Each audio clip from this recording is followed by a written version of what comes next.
నిజామాబాద్ జిల్లా గుత్పా అల్లిసాగర్ ఎత్తిపోతల కార్మికులు తమ సమస్యలను 7 రోజులుగా నిరసన తెలుపుతున్నా కూడా సంబంధిత కాంట్రాక్టర్ మరియు ప్రభుత్వ అధికారులు పట్టించుకోకపోవడంతో ఈరోజు నిజామాబాద్ జిల్లా ధర్నా చౌక్ వద్ద కార్మికులు సిఐటియు ఆధ్వర్యంలో నిరసన చేపట్టారు.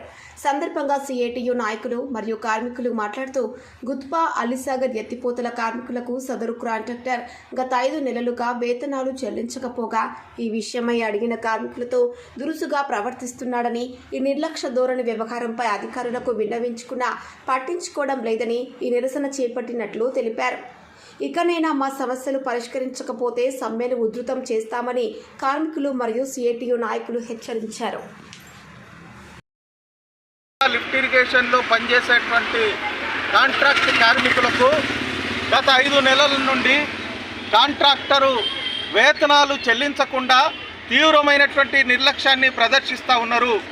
నెల రోజుల నుండి అధికారుల చుట్టూ అట్లాగే కాంట్రాక్టర్ చుట్టూ ఎంత మొరపెట్టుకున్నా ఇదిగో అదిగో అంటూ కాలయాపన చేస్తున్నారు తప్ప తమ కార్మికుల నుండి తీసుకున్నటువంటి పిఎఫ్ డబ్బుల్ని జమ చేయడంలో కానీ తీవ్రమైనటువంటి వివక్షతని, నిర్లక్ష్యాన్ని కాంట్రాక్టర్ ప్రదర్శిస్తూ ఉన్నారు. ఈ విషయం జిల్లా కలెక్టర్ గారికి, లేబర్ అధికారులకు, ఇరిగేషన్ అధికారులకు మొరపెట్టుకున్నప్పటికీ కనీసం పిలిచి వేతనాలు ఇప్పించడంలో అధికారులు కూడా ఈరోజు పట్టించుకోకపోవడంతో రోడ్డున పడేటువంటి పరిస్థితి వచ్చింది. గత వారం రోజులుగా ఆయా స్టేజీల్లో పంప్ హౌజుల వద్ద కాంట్రాక్ట్ కార్మికులు తమ మొరను వెలుబుచ్చుతూ నిరసన వ్యక్తం చేస్తున్నప్పటికీ అధికారుల్లో స్పందన లేదు. అందువల్ల ఈరోజు జిల్లా కేంద్రంలో తిరిగి నిరసన వ్యక్తం చేయడానికి పూనుకోవాల్సినటువంటి పరిస్థితి వచ్చింది. ఒక కార్మికుడు కుటుంబం బతకాలంటే ఏ నెల కా నెల జీతాలు వస్తే తప్ప ఈరోజు కుటుంబాలు కొట్టగడవనటువంటి పరిస్థితులు ఏర్పడేటువంటి ఈ పరిస్థితుల్లో 5 నెలల నుండి వేతనాలు ఇవ్వకపోతే ఈరోజు పిల్లలకు ఎట్లా చదివించుకోవాలా, ఆరోగ్యాలను ఎట్లా బాగు చేయించుకోవాలా, ఏ రకంగా 2 పూటల తిండి తినటానికి సరుకుల్ని ఏర్పాటు చేసుకోవాలనో ఆలోచించాల్సినటువంటి అవసరం ఉన్నది.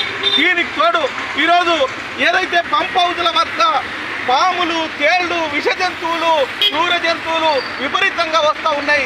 ఒకే రోజు ఒక్క స్టేజీలో 9-10 పాములు, విష సర్పాలు ఈరోజు కార్మికులు కళ్ళ ముందు కదలాడుతూ ఉంటే ప్రాణాలు అరచేతిలో పట్టుకొని ఈరోజు పనిచేస్తున్నటువంటి పరిస్థితి ఉన్నది.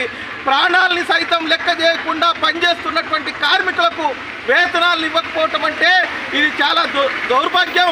ఇప్పటికైనా అధికారులు వెంటనే జోక్యం చేసుకోవాలా, పెండింగ్ వేతనాలని, పిఎఫ్ డబ్బుల్ని ఇవ్వాలా. అదేవిధంగా కాంట్రాక్టర్తో కాల పరిమితి గడిచినప్పటికీ కొత్తగా అగ్రిమెంట్ చేసుకోకపోవడంతో వేతనాలు పెరగకుండా, కనీస వేతనాలు అమలు జరగకుండా, ఉద్యోగ భద్రత లేకుండా ఈరోజు వెట్టి చాకిరీ చేస్తూ ఉన్నారు. వెంటనే నూతన అగ్రిమెంట్లు చేయాలా, కార్మికులకు కనీస వేతనాలు అమలు జరపాలా, అధికారులే దీనికి బాధ్యత తీసుకోవాలని తెలియజేస్తూ ఉన్నాం.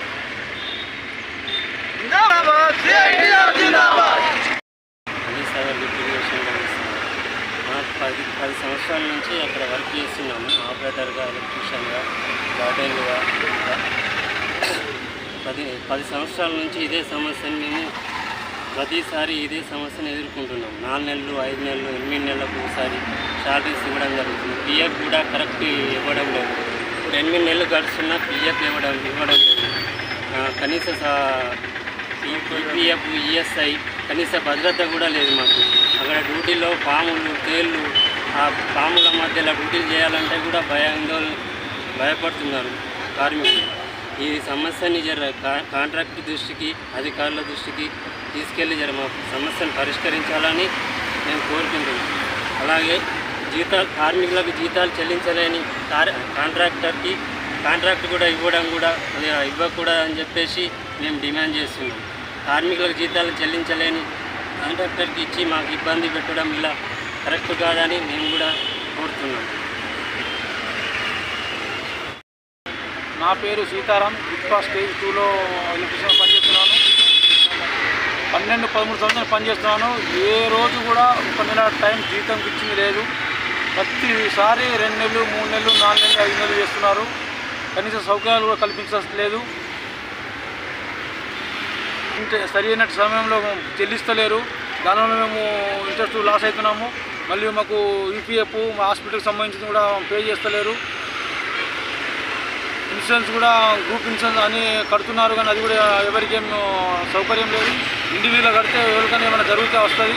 కాబట్టి దాని దృష్టి కూడా ఆలోచించాలా. ఏదైనా మాకు జరుగుతున్న అన్యాయం మీద జరుగుతుంది. దీన్ని అధికారులు కానీ ప్రజలు కానీ మళ్ళీ అక్కడ ఉన్న కాంట్రాక్టర్లు అందరూ మాకు సహకరించి మా సమస్య పరిష్కరించాలని కోరుతున్నాము.